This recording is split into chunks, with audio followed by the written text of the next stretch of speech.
Hello everyone. I'd like to start off today by again saying congratulations. You not only successfully obtained your master's from one of the top universities in the world, but you also survived this past year of COVID, a year that was unlike any other in modern history. Well done. But what I really want to talk to you about today is not COVID or your success, or even 3 pieces of advice that I'm sure you will promptly forget. Instead, I want to talk to you about your next steps after graduation. I think some of you may have already everything planned out, and some of you may have already started your first job. But I imagine that a lot of you are feeling like this. What do I do now? Especially in a world with so much uncertainty. What to choose? Where to go? What if I make the wrong choice? Well, I'm here to tell you this. Stay calm. You have your whole life ahead of you. This is only your first step. And this is true for those of you who have everything already figured out, and those of you who don't. And how do I know? Well, because I've lived it, as have many others. But before we talk about that, let me introduce myself. I'm an environmental engineer, and I currently work as a researcher at EAVAG in the Urban Water Management Department. I'm originally from the US, and I arrived here in Switzerland about 2 years ago for a postdoctoral position. What does a postdoc actually do? Well, it's a lot of reading and writing. But I also get to do some fun stuff, like this, building experiments. But more on that later. What I'd like to talk to you about now is how I got here and the choices I made along the way. And perhaps it will open your eyes to the fact that the choices you make today, they don't have to be permanent, and your life can change in unexpected ways. So let's start way back at the beginning when I was graduating from my bachelor's degree in civil and environmental engineering. I had so much freedom to decide where to go and what to do. It was exciting, but it was also a bit scary. What if I made the wrong decision? Normally in the US, after your bachelor's degree in engineering, many get a job as an engineer with a great salary, and most of my peers did that. It's a valid choice. You get paid to apply the skills that you learned in school. It's a great opportunity, but instead of doing that, I did something a bit unconventional. I decided to move to France and work as an intern. And I know what you're thinking. Of course, she went to Paris.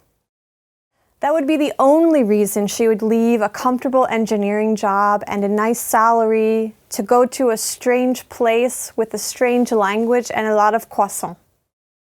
But actually, no, I didn't go to Paris. Instead, I went to a small town called Clermont-Ferrand in the middle of France. And why did I do this? Well, it may or may not have been because of a boy, but also because it was exciting. I was young, and the last thing I wanted was to have my whole future laid out for me at an engineering firm. So here I am, just graduated, now in France, working as an intern for a small project management company. I was the 3rd employee. But this was not an easy job. I was calling clients in French and asking whether they would deliver their materials on time to the construction site. And the hardest part was figuring out how to say everything in French. And who here knows how to say this in French? Well, it's called a velux. Who knew? But meanwhile, I'm thinking, how can I stay in France longer in order to eat more croissants? So, I had a genius idea. How about I get my master's degree? And this is truly a genius idea because in the US, a master's degree can be very expensive, And in France, it's often free. But now I had a choice to make. Where do I go?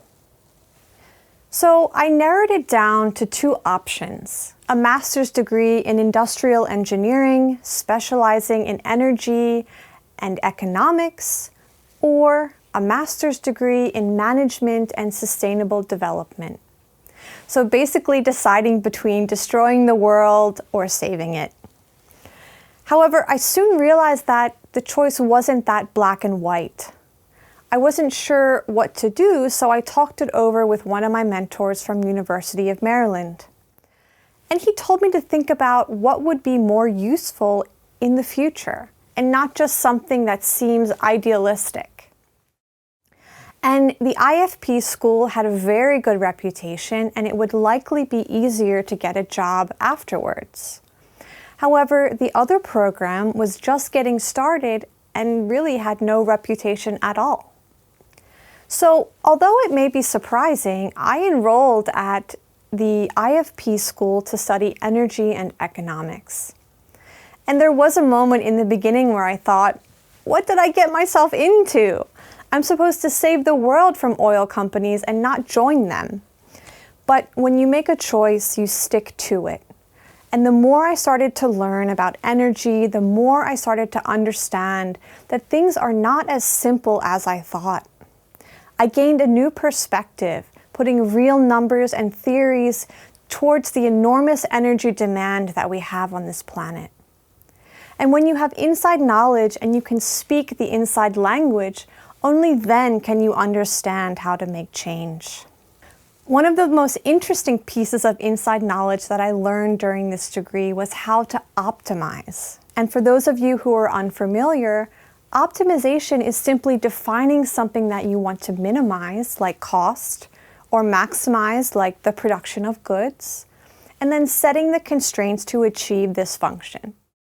Now, I'm not here to give you a mini course on optimization, even though that would be great, but I can say that optimization is truly satisfying. How often in real life can you say that you found the optimal solution? Well, with this method you can. So after a year of getting my master's degree, I had another decision to make. Where do I go afterwards? I had an offer to go to work for Électricité de France, EDF, as an apprentice. And this job was so cool, working with solar electricity in an upcoming field. However, it was in Fontainebleau, which is about 1 hour from Paris, and the salary was barely enough to cover my rent. The second option was to work for a different French company called Air Liquide, who produces and distributes industrial gases. However, this position was in the US, which meant leaving Paris and my precious croissant. I had to decide between staying in France and being poor, or going home and having a livable wage. And while I'm not one to put salary above all else, it is a large factor to consider, especially when it means improving your quality of life. And in this case, it also meant being closer to my family and friends. And although it was a very difficult choice, in the end, I chose to return to the US and work for Air Liquide. And frankly, I was tired of being poor and ready to be closer to my family. But you may be thinking, why was an industrial gases company even interested in someone with a degree in energy and economics? And well, one of the reasons they were interested in me was because I had experience in optimization. So a little takeaway here is that you may not end up doing what you study exactly. Your knowledge is only one part of what interests an employer, because you can also get more knowledge. Your skills, however, can be more useful, like knowing how to code or how to communicate. And I want to take a moment to stress that communication is as important, if not more important, than what you know. Because if you're an engineer, employers know you're smart. They can teach you the methods and details of what to do, but it's harder to teach you how to formulate those concepts and talk to others about them. If you know how to do that, it's a huge benefit. Never underestimate the value of communication. So here I was, back in the US, close to my family, and things were great. I was making a decent wage, and so I bought my first car, a Fiat 500. It's a great car that I can highly recommend. And also the job was interesting. I was doing research, but also working with business managers, the best of both worlds. I was learning how to be professional, a very important thing to know as you progress in your career. And my boss would tell me things like, "Lauren, you should smile more." And then I did. It was great. But then something happened. I was in an airport coming back from a trip to San Francisco, and I saw this magazine cover. And I can truly say that this was a turning point in my life. I thought, the climate is in crisis, and what am I doing about it? I'm optimizing the supply chain for an industrial gases company to improve their revenue? It was then that I decided to make a change. I was going to get my PhD, and I was going to contribute to solving the climate crisis. So after applying to several graduate programs, I decided to go to Carnegie Mellon University in Pittsburgh. And I decided on this university for several reasons. It's a highly ranked program, but the people there are not pretentious. Pittsburgh is a great city, and you should love where you live. And finally, my advisor was a new professor who gave me the opportunity to define my own research agenda. This was an incredible opportunity that many PhD students don't get. So I had to choose then what I would focus on in my PhD. And basically it came down to two options. My professor's experience was in energy infrastructure and autonomous vehicles. And he was expecting that I would be interested in pursuing a thesis like that, about that, given my background in energy. However, my own interests were somewhere else. Since my training at the University of Maryland, I was interested in evaluating the impacts of climate change on stormwater infrastructure. So I decided to pursue something for my thesis that I was truly motivated in, despite the fact that my advisor could not support me. And whether this was the right choice or not, well, this is still open for debate. But I absolutely do not regret it. I was motivated to solve this problem, that climate change is leading to increases in extreme rainfall, a fact that is concerning for engineers because they have traditionally designed stormwater infrastructure based on historical rainfall. And now, what are they supposed to do? How are we supposed to prevent flooding in a more extreme climate? How can we use information about climate change to increase the resilience of cities? To answer this question, I had to dive into a field that was unknown to my advisor, meaning he couldn't support me. And this was frustrating and risky, and it meant that I had to seek out experts myself, experts that were outside my research group, outside my department, and outside my university. This was scary and slow, but also extremely rewarding.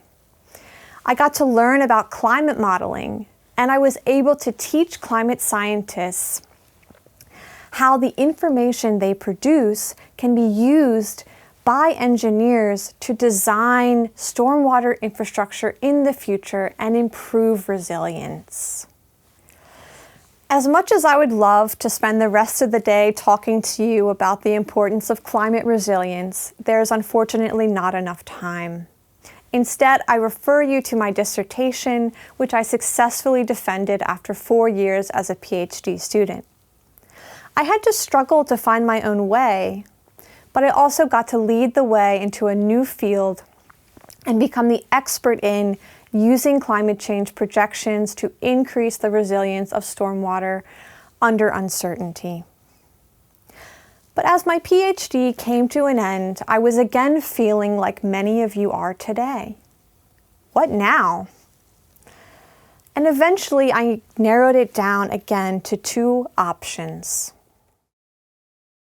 It came down to whether I wanted to go back to industry, stay in Pittsburgh, and work in the field of planning green infrastructure systems for a small engineering firm.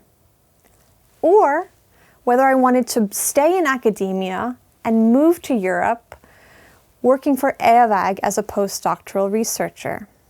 And as many of you probably guessed, this decision was not so difficult because I was offered the fellowship at EAVAG, which was an opportunity that was too good to turn down. So as you already know, 2 years ago, I moved to Zurich to start my postdoctoral research. And during the past 2 years, I've focused on answering this question. How can we improve the performance of green roofs to meet multiple environmental benefits? And to answer this question, I designed and constructed 4 small-scale green roofs at ETH Hungerberg, and I've been monitoring their performance to attenuate stormwater, reduce heat, and increase the output of solar panels because green roofs can cool the panels and increase their efficiency.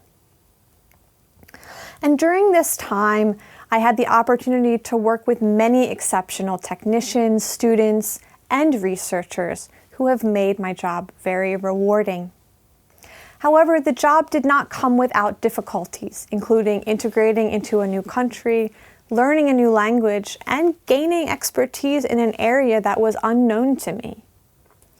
Challenges like these put things into perspective, and again, I had a choice to make.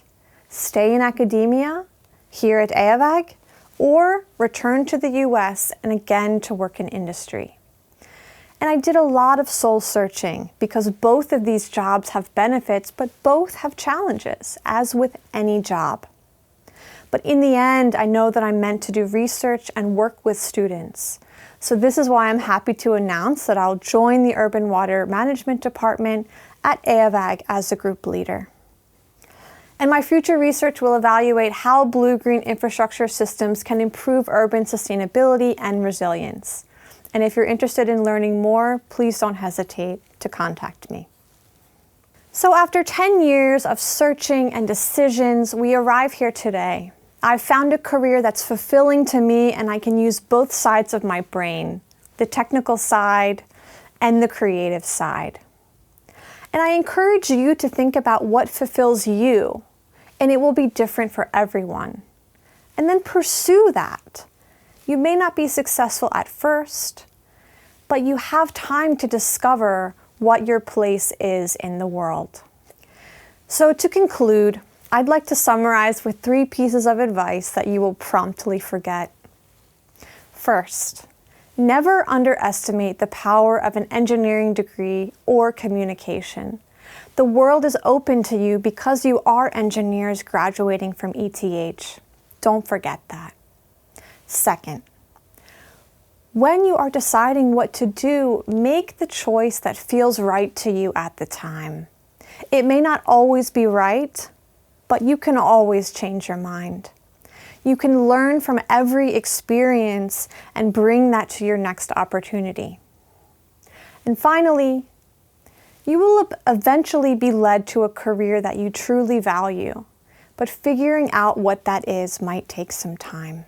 With that, I wish you good luck with your future. Feel free to get in touch with me if you need to be reminded that your future may lead you somewhere unexpected.